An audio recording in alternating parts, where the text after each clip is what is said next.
So this is another movie review. This one's called "It Happened at Nightmare Inn,"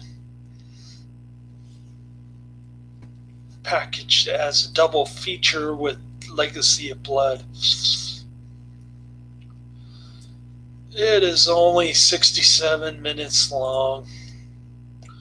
Lots of scenes are cut.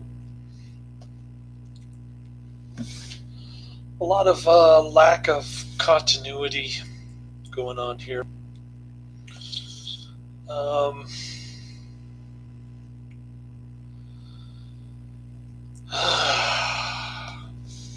the X-rated version is called um, oh God, I'm trying to think. I just had it in front of me.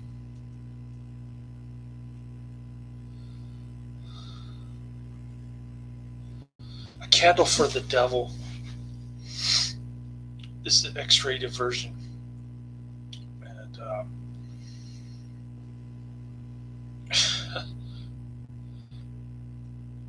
so the 67-minute video is missing nudity, stabbings, dead bodies, and the relationship between Veronica and Louise. So I have a feeling the Candle for the Devil is better than this. I've seen a review on IMDb that actually says that the X-rated version is better than this. I'm giving it 3 out of 5 stars. I thought it was alright. It has some groovy music. It's got some scenes with body parts and corpses. There's a corpse floating around the wine vat. This huge 500-gallon wine vat. So these two sisters are, hey Adrian, what's happening, my mate? I'm going to go check on the boiling water for my ramen. Hold on.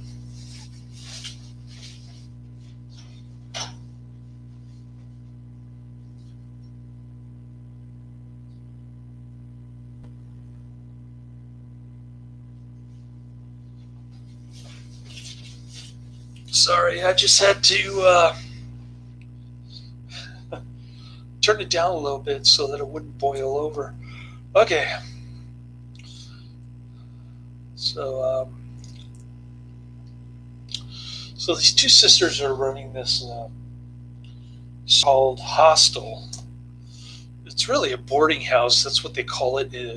It's dubbed in English, the U.S. version. And don't ask me about this disc, the double feature with Legacy of Blood, because it's only 67 minutes long, and the end of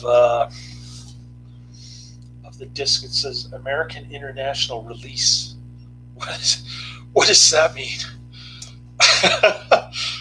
I'm very confused. Maybe you can explain that to me. But basically, I watched the PG version, not the X version. So massive editing going on in this one for the English dubbed American International Release on the Legacy of Blood side A disc, and side B is side B is Legacy of Blood. Side A is It Happened at Nightmare Inn. I forget what the DVD's called. I could probably look it up. But anyways, it was released in Spain. It's got Spanish actors, and it's got the British blondie with the interesting hairdo from 1973. And so the blondie's traveling to Spain at this boarding house where her sister was saying her sister was these two puritanical sisters. They want to kill anybody who behaves like a shanty tramp. and the blondie Brit gal's sister is missing. So she's staying at the boarding house where her dead sister was murdered. She doesn't know what's going on. Two sisters just said that she took off and disappeared without a trace. The two Spanish boarding house owners are middle-aged, by the way. One of them's got the hots for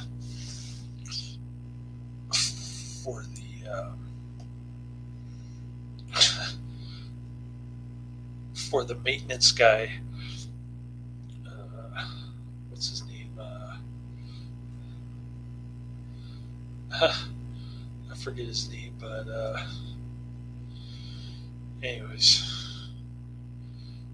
So these two sisters, they keep killing these shanty tramp ladies. They even kill a lady who brings her baby along. They get the wrong gossip that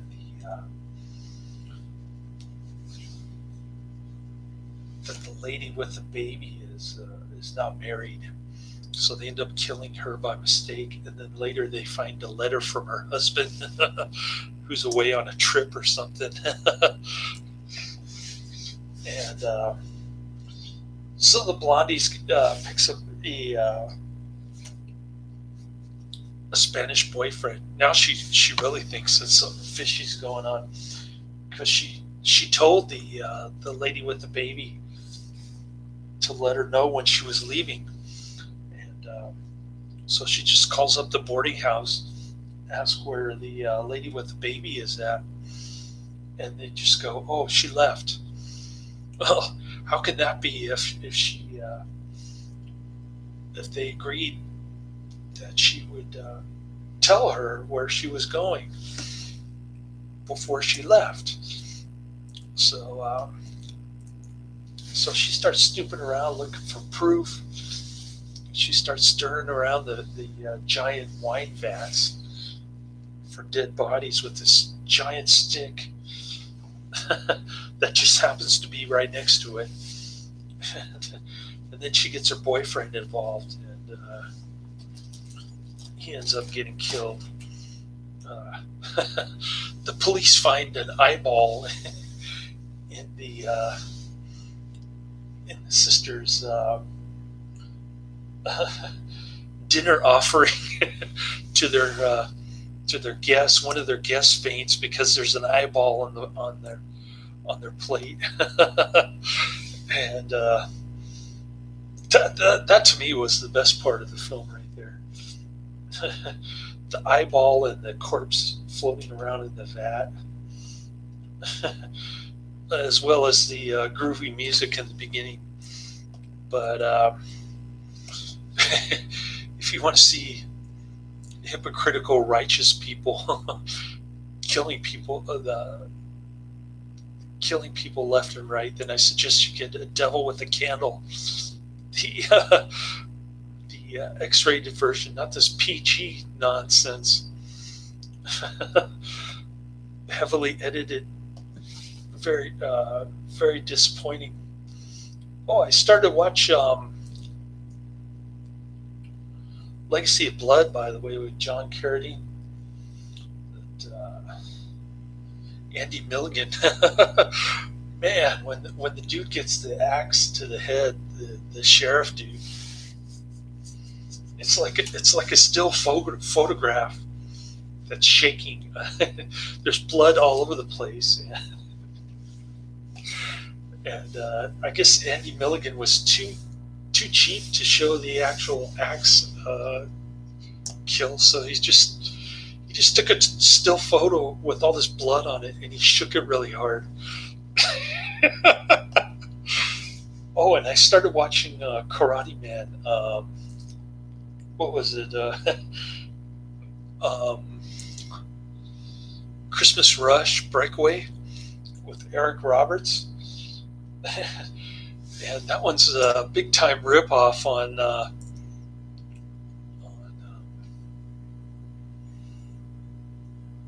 what's it called?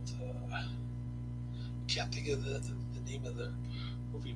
Bruce Willis movie. Die Hard. Sorry, I had a brain fart there. I just worked like another insane, like 15 hours a day. So, and I got a Melbourne. The Cove Idiots in Victoria or Melbourne. Anyways, is that where all the tourists are in Melbourne? But the asking for a Vegemite sandwich. Oh, the leftist nutcases, just like here in San Francisco. Yeah. We have those here too. They're all over the world. I think they've been brainwashed by Karl Marx. Anyways, getting back to oh yeah, so the Die Hard ripoff. I know Karate Man said it was a Die Hard ripoff, and then I saw somebody saying that the script was straight from Die Hard. Wondering how it could be possible that the writers didn't know about Die Hard when they wrote Breakaway. So it happened at Nightmare and gets a 5.8 out of 10 on IMDb, 765 ratings.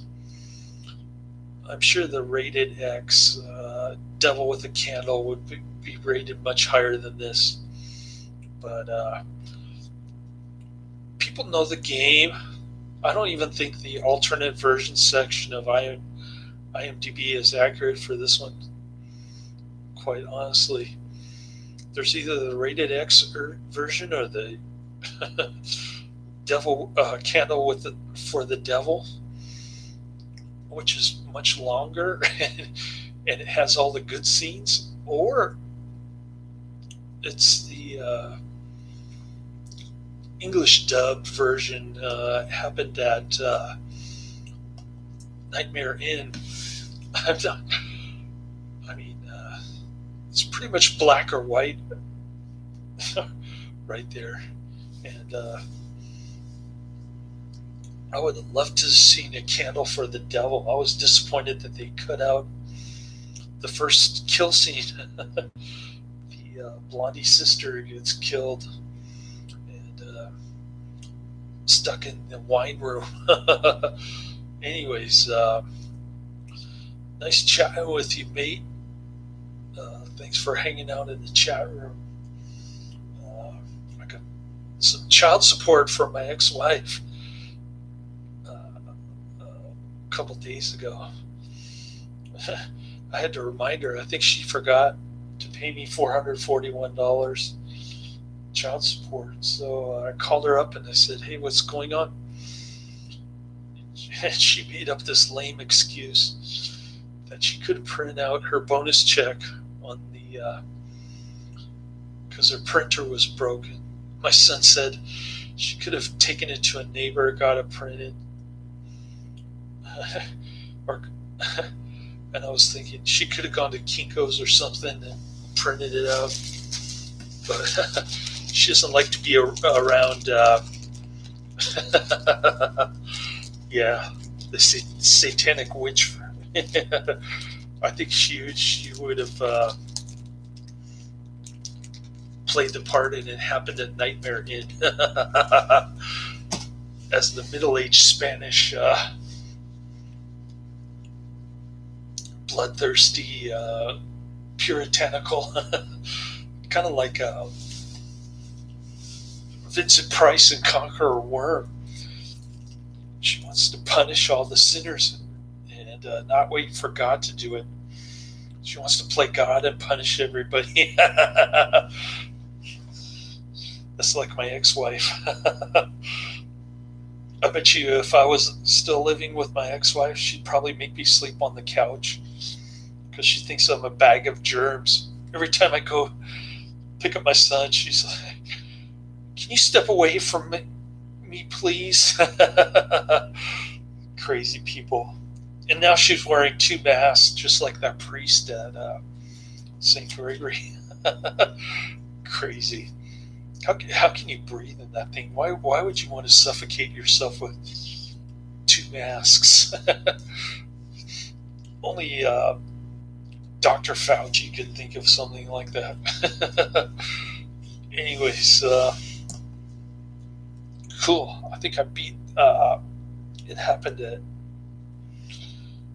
Nightmare Inn like a dead horse. I don't know what else to say. Deranged Spanish shocker?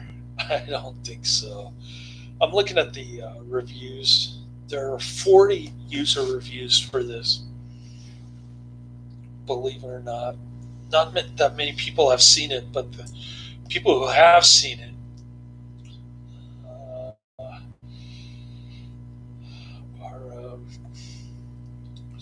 are putting up a lot of reviews. It says, "Beware of the DVD that I just saw." Candle for the Devil.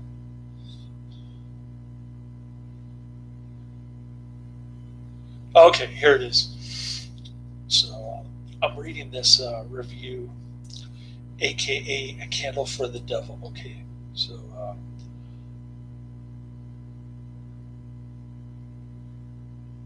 it is sad that IMDb does not see the difference in these very, very different cuts of the same source material, but the versions are all different from their counterparts. It Happened at Nightmare Inn is not very good. Yeah, I kind of agree with that. The more sexually charged A Candle for the Devil is far more interesting. Now that intrigues me. I want to see A Candle for the Devil now. In 1973, Candle probably could not have been shown in the U.S. The theme of sexual repression caused by religious fervor is very different from a couple of crazy ladies who like to kill women, young women. Pass on It Happened at Nightmare Inn. A Candle for the Devil is worth a look. That's the review from Meander. 7 out of 10 stars. That's the review on IMDb that caught my eye. So basically what they're saying is that IMDb is full of it.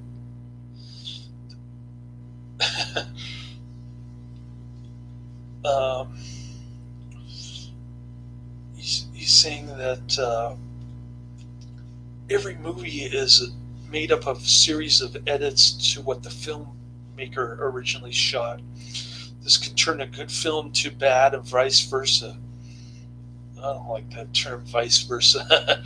The most famous is the very different versions that exist of Orson Welles' Touch of Evil. I think I have that on my DVD queue. Night in the City and Mad Wednesday, The Sin of Harold Dibblebach exists in 2 different versions of the same source material. So, interesting comparison to Orson Welles films. I know there are like 3 or 4 different versions of Orson Welles on Netflix because I added them to my Netflix queue. But anyways, better eat my ramen Yeah, yeah, Touch of Evil. I think that's the one on my Netflix queue. I want to look it up now. Anyways, I think I'll just eat some spicy ramen, take my 6 hour nap, and go back to work in 15 hours. I'll probably get chewed out for dinging the bumper. I backed up my Good Eggs van into this brick wall that was just sticking out in the middle of the street at this trailer park in Sunnyvale. It's like there's no zoning laws or any kind of rhyme or reason to this brick wall that's just sticking out of the middle of the road. So I'm backing up. I can't see in my rear view camera this wall, and I just go bam right into it. And the left side is all dinged up.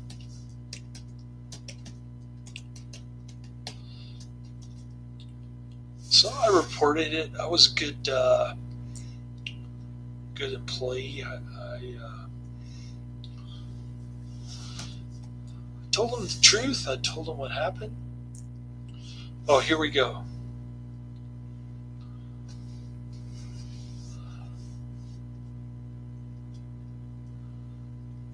Oh, dang. Yeah, I don't know. I don't know how to find this Orson Welles. I'd have to look through it. It'd take me about 20 minutes to find it, probably.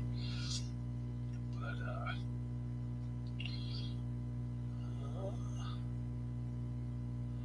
oh wow, I've got Indestructible Man and the Monster Walks from the same DVD company that did this disc that I just watched.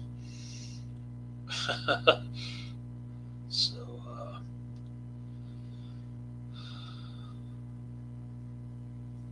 anyways, I'll let you go. I gotta eat and take a nap and go back to work. So,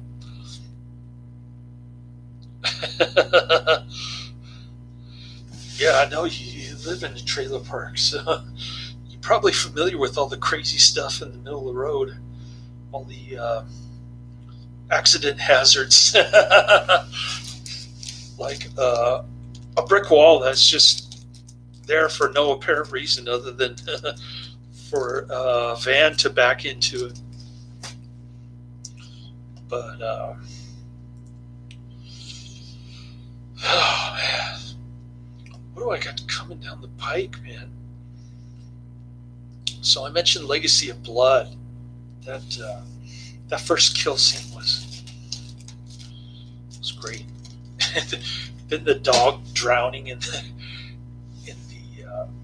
the pond. The lady's all hysterical. All right, so I've got Unconventional, which is like a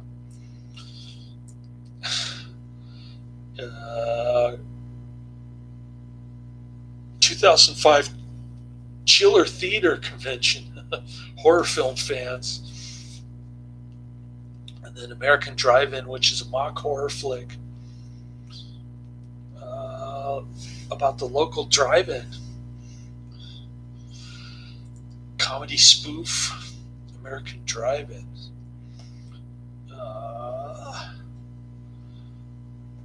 The 1970s Bell Bottoms to Boogie Shoes with Danny Bonaduce and Linda Blair. So Danny Bonaduce is he was in the Partridge Family, right? The redheaded kid. And then he became like a neocon schmuck. But he's the host of the fashions fad and newsworthy events of the 1970s, from hot pants to pet rocks to disco. Ooh, we hate disco. Disco. My grade school friend used to have this T-shirt called "Disco Sucks." Just said "Disco Sucks" on it. Among the many pop culture icons interviewed are Linda Blair, the Village People, Casey of Casey and the Sunshine Band. Oh, more disco. Shirley Jones. Did she sing "Ring My Bell"? Which is kind of like "I Want to Sleep with You," slang for "I want to sleep with you." And then there's Barry Williams and model Cheryl Teagues. Oh, I remember Cheryl Teagues.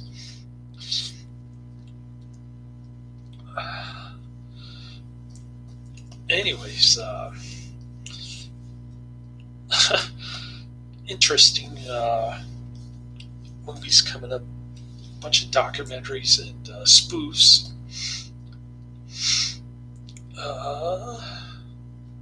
And that's about it.